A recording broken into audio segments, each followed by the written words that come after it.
guys, it's Kasy at Flight Time, and today we're giving you 5 tips on how to study. Number 1, chair flying.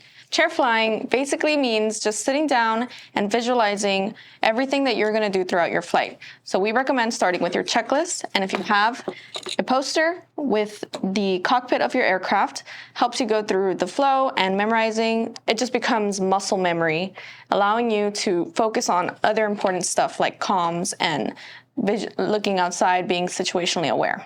So we'll go over the chair flying of starting up the aircraft. If you would have a poster like this at home, or you can use a picture online just to give you more of a visual of your cockpit. Once you feel comfortable with the cockpit, you can go ahead and close your eyes and think through in your head. But let's start first with the checklist. So initially, before you start the aircraft, this is the checklist you would go through. Seat track back and locked, upright. So the avionics master switch would be right there, that white one. Verify that it's off. Autopilot off, making sure that this isn't engaged at all. Carb heat, this poster doesn't have it, but if it did, it would be a lever somewhere in this area, making sure that it's in. We'd go to our beacon switch, making sure that the switch labeled beacon is on, letting know the other aircrafts around that you are going to start the engine or the aircraft soon. Make sure full rich, this lever right here, all the way in. Throttle slight, this right here, about half an inch maybe in. Prime if needed. If the aircraft hasn't been turned on yet, we would prime. We'd follow the instructions on that. And then brakes, pedals, making sure you say clear prop. Verify the area around you. Nobody's near the propeller. Safely initiate the prop. Turning on your master switch, which would be that red switch over there, far end. Mag start would be inserting the key right there where you see the key, ignition switch all the way through. Once the aircraft has turned on, we would check the oil pressure with our gauges. In this case, they're over there, oil pressure and temperature.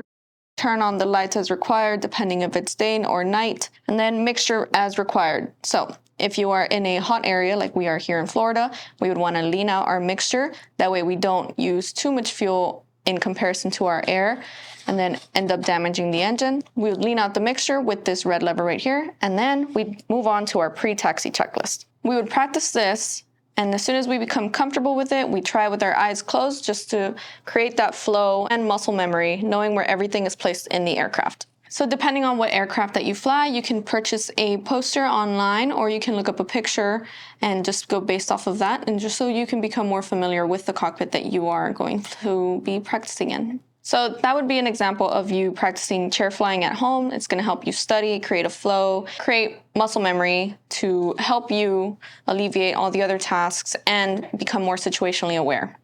Our second studying technique that we like to provide to our students, or making sure that they are aware, is downloading all of the FAA material that is provided through the FAA website online for free, the PHAC and the Airplane Flying Handbook.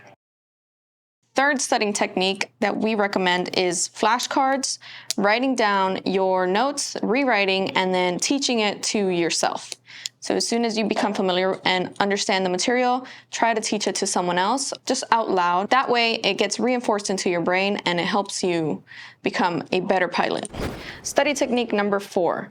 We like to do a lot of scenario-based training. So this allows the pilot to think a little more outside of the box, helps pilots train for the real world, because as much as we'd love to live in a perfect world, things can happen outside of our control, and we need to be able to manage that along with every normal operation.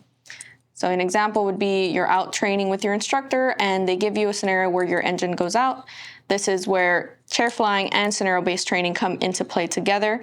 So because you practice all your emergency procedures beforehand, it just becomes second nature, and you just start doing all your restart procedures. And then if that doesn't work out, then now you go based off of your ABCs acronym, which is you pitch for your best glide or airspeed, then you find the best place to land, you do your checklist if time permits, and then declare an emergency by squawking and changing to the frequency 1 to 1.5. Then you would press on your ELT, and execute your emergency landing. Fifth studying tip that I have for you today is to draw it out. Especially when it comes to systems, and if you're studying based off acronyms, it's important that you use your 5 senses. That way it allows you to solidify the information by not only teaching it out loud, but also drawing it and visualizing it with your own handwriting. Okay guys, these are my 5 tips to study, and these I used every day during my training and I still do now. So if you have any other recommendations or you enjoyed one of these tips, please comment down below, and we'll see you next time at Flight Time.